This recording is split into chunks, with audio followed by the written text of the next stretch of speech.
About a month ago, Garten of Ban Ban rose to popularity, mostly due to popular YouTubers having played it.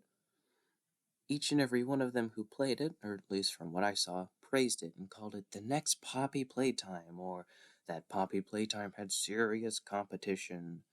To which I disagree. If we are to compare this game to its predecessor, Poppy Playtime, then this game is a pile of garbage. It would be even if we didn't compare it to Poppy Playtime, but I digress. I've already played the game twice, both on stream, and both times I hated it for a multitude of reasons. The first of which being that one of the very first things you see when you boot up the game, and I'm not talking about the mascots. Not yet, at least. I'm talking about the merchandise. Before this game even became popular, they made merchandise. Any kind of merchandise you can think of, they made it. Shirts, made it. Cups, made it. Beanies, phone cases, and even a chalkboard.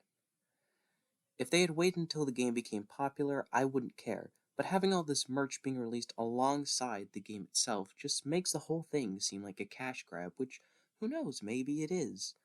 Of course, even if this game was good, I doubt I'd buy merchandise of the characters. The characters' designs are very simple and not in a good way. The designs on the wall throughout the map are something that I'd probably be able to remake within 3 minutes on MS Paint. If the characters didn't look so bland, I honestly wouldn't care, but most of them are just color blobs with faces or hats, or a jellyfish. There are cases in which a simple design is good, such as Huggy Wuggy. He's a, big blue furry thing with a cute little face of shark teeth and a red little bow tie thing. It's simple, yet effective. It scares you. Kind of. As for Jumbo Josh and Opilo Bird, or even Ban Ban himself, they're just not scary. Opilo looks like a socially awkward friend when you tell him, hey, let's go to that big party. Jumbo Josh is just Jolly Green Giant's newborn child, chubby and wrinkly. The most threatening thing about Ban Ban, as far as we know, he didn't even appear in the first game, is his two pointy hats. Careful, Ban Ban, you might poke someone's eye out with those. Moving on from merchandise and designs, we move on to the gameplay. Can we go back to being excessively mean to the designs? No? Fine. The game starts out with you advancing time, showing some office space. It's normal at first, but after a while you see the door open. Then you see wooden planks on a disc. Then gas. After this, the screen goes dark, and you wake up in the waiting room of kindergarten. You have to go behind the desk and get a blue key card. With this, you can open a door on the left side of the room. In there, you will find a drone. Ooh, but wait, it needs batteries. No problem. Go to the other side of the room and get some batteries from the lunch tables. Now you have a drone. Cool. This is the core game mechanic. I hope you have a lot of patience because this thing works as well as a college student studying for finals with only an hour of sleep and a stockhold of Red Bull to keep them awake. In case you didn't get that, not good. I don't know if this is just me, but whenever I direct it, which you do by left-clicking in the direction you want it to go, it will go slightly to the right, which is already annoying enough, but when the drone goes at the speed of a snail in a puddle of glue, it is the worst thing I've ever experienced. Anyways, after you lose all your patience hitting two buttons on some walls, the doors open up to show you the rest of the garden. In a hallway, you see a dark room, and peering out from the dark room is this chapter's big enemy, Opila Bird! As you walk towards them, they awkwardly go behind the wall. Using the blue key card you got earlier, you turn the lights on to show the room that Opila went into. You see a kindergarten. You see a swing set, a boat. You see a slide. Pretty cool. Now, in this room also is Opila Bird. which everyone who's played this game instantly went on to attack Opila Bird using the drone. This isn't a scripted thing or anything. I just found it funny that literally anyone who saw Opila Bird in there started to use the drone as a weapon. Now, once you're done ruthlessly attacking Opila Bird, the game tells you that you have to find 5 eggs and shove them in Opila Bird's mouth. Why are you feeding Opila Bird eggs? It's beyond me, but I suppose it's survival of the fittest. Anyways, after feeding Opila Bird its own children, it regurgitates a yellow keycard. You take this across the hall to the timeout corner. The game tells you that the drone cannot be directed through glass, so your first instinct would be to, guide the drone around the glass, find an opening in the glass to direct the drone through, right? Well, you'd be wrong. The game wants you to direct the drone through the glass anyway, therefore breaking the glass, and boom, puzzle over. After you hit a button within the timeout corner, a closet door opens up. In the closet is a hammer and a note. Distraction at 1. The game tells you to use the hammer to break the nails off of some boards to get into another room. Using the chairs from the waiting room, using the lift, which is above a bottomless void for some reason, you go across the previously aforementioned void. There you have the only other puzzle in the game. What was my color? The game expects you to go back and look at the characters on the wall and input their color on these little buttons. But honestly, you can just Google it. Or you can just, use brute force. Again, an awful puzzle. After this, you get an orange key card which makes Opila Bird very upset. They come over on the lift and they stare at you menacingly. You must call the drone over and press a button on the wall after it turns red. It's a very tense and stressful situation until you realize Opila Bird's a little bit socially awkward. They just kind of stare at you for 20 seconds before attacking you. It's a little staring contest, if anything. Anyways, after the drone bumps its head into the button, a very convoluted pathway comes out above the void. Why not just have a floor above the void all the time? Why anything? Anyways, Opila Bird is very offended that you don't want to finish the staring contest with them and begins attacking you as the floor comes out. You have to run away from Opila and use the orange keycard to kill Opila Bird. Ouch. After this, you go into the room at the end of the hall and use the orange keycard to open the door. Then, you have to use the keycard again after finding a secret keycard scanner under the desk, after which a button in the room turns red. Again, guide the drone into the button, and after which the floor will open up, a lift will rise up out of the void, and you use your keycard, it descends down, and Jumbo Josh attacks you because you interrupted his lunch and you got ketchup all over his hand.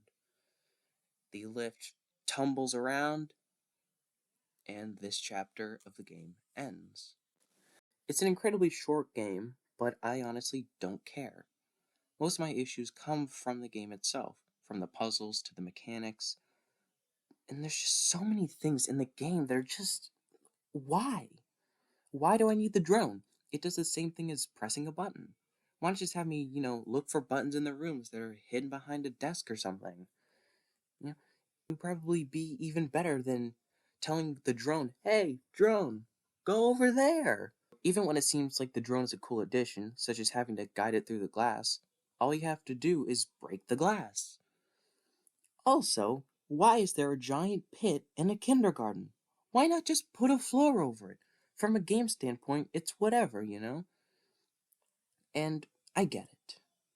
You might say, Sam, obviously the kindergarten people are evil, so they have a big evil pit. But that doesn't make sense from a story standpoint. Why not cover it up like in the pit in The Office? Why is this one just open. Another issue with the pit area is the lift. Your jump has a lot of momentum, and I've stated this in a stream I did of the game, but the momentum of the jump is a lot like the released version of Hello Neighbor. When you jump, you commit to that jump. All your momentum goes in the direction you first jumped. So basically what that means is you have to get your jump just right. Otherwise, you fall off of the lift and you die in the pit and you have to try it again. Finally, Opila Bird. When Opila first came in, they were kind of a scary thing. Bloodshot eyes, wrinkly texture, staring into your soul as it turns the corner into the dark abyss. Then, later, when you're on the other side of that pit, it screeches at you and stares at you as it crosses the pit on the lift.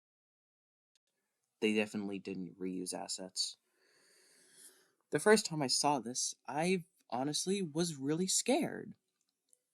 I didn't know how I was gonna get around. But wait, what's this? A red button! But of course, I'll direct the drone to the red button. But what's this? The drone doesn't function properly, so I ended up dying to the bird multiple times. Because your stupid drone doesn't work. Also, as previously stated, all fear is lost when you end up just having a staring contest with the bird. Opila doesn't attack you the second it gets off. It hops off the lift, it walks over to you, but then it just stops. It just stares at you. I get that the game wants to give you time to, call the drone over and then hit the button, but why not just have us use the key card?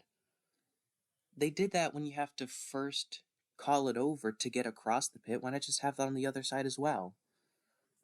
Okay. I've been really mean to this game, that's for certain. That's because I hate it. However, along the way, I started to fall in love with a certain aspect of Garten of Ban Ban. The lore. Now, some of the lore is given to you no matter what you do in Garten of Ban Ban.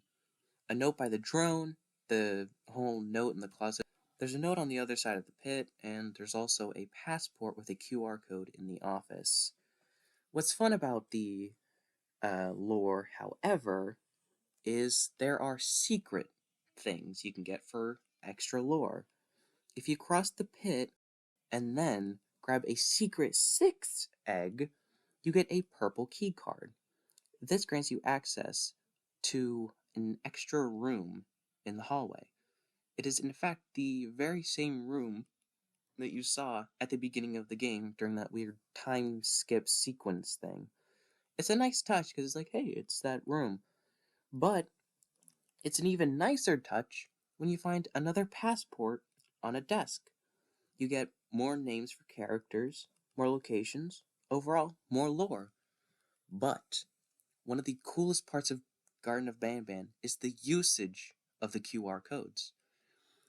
Both of the passports in the game have QR codes on them. If you scan the first in the office with the orange keycard, the base game, I'll call it, where you don't go for any of the secret stuff, and you scan the QR code, it takes you to the Euphoric Brothers website, where it shows you an image of something called the Jumbo Josh Lounge. It says that they usually pound intruders, and it's pretty cool, and I feel like there's probably some lore to it. But what's even cooler is if you take the time to get that purple key card and scan the other passport, and you scan the other QR code, instead of taking you to a website, this one just gives you 3 words. It really hurts.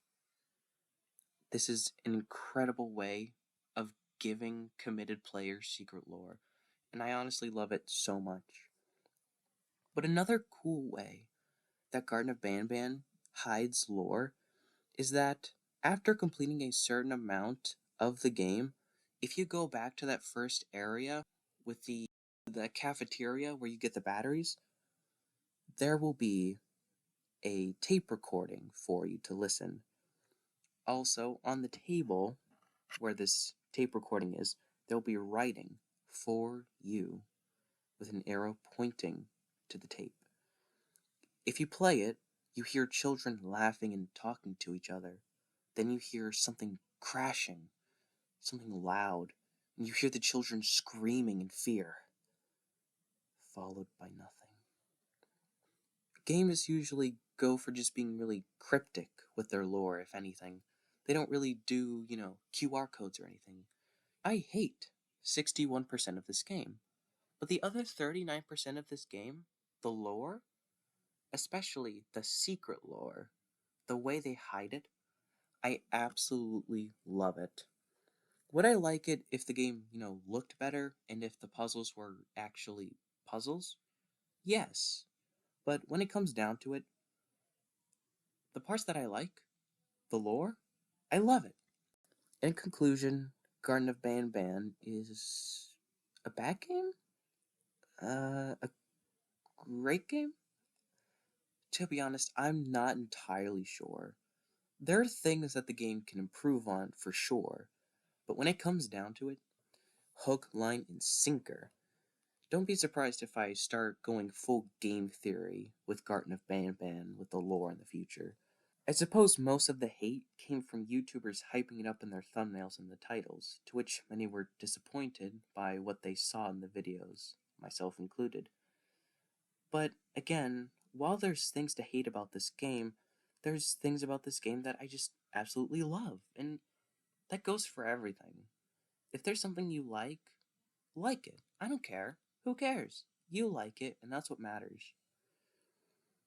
Anyways, with this all out of the way, make sure to subscribe, have a great day, and if you have any, ideas for things, like any topics you'd like me to talk about, or any games you can think of that you want me to play, make sure to put in the comments. And if you made it this far, you are officially OP LaBird. Again, have a great day, and I'll see you in the next one. Bye-bye!